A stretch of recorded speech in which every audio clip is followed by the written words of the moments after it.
ఏమండి ఆ పక్కన నన్ను తిట్టిందండి, ఒకసారి గట్టిగా అడగండి. ఏంది నిన్ను తిట్టిందా? ఎంత ఎంత ధైర్యం దానికి? ఇప్పుడే దాని అంత చూసొస్తాడు. ఎంత ధైర్యం ఉంటే నా ముందే నా పెళ్ళాన్ని తిడుతుంది.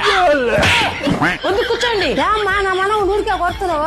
మీ మనవాడు చేష్టలు అలా ఉంటాయి. ఏం చేశాడు? మొన్న ఏం జరిగిందంటే కొత్త పండగొచ్చనని అల్లుడని తీసుకపోతే మా పిన్ని కూతురేమో మొగుడిని వదిలేస్తే కళ్ళలుంగి కట్టుకొని దానికేమో లైనే వస్తే మా పిన్ని లబోదిబో పరుగు పోయిందో నా పరుగు పోయిందో పరుగు పోయిందో నా పరుగు పోయిందో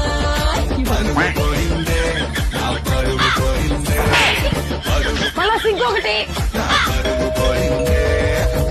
ఎవరండి? ఆ పక్కింటిదే. నేను లేనని చెప్పు. ఆ పెళ్ళం ఇంట్లోనే ఉంది. ఏమండి లేనని చెప్పమన్నాగా. నువ్వు లేవని చెప్తే అది ఇంట్లోకి వచ్చేస్తది. సిగ్గులేనాయాల.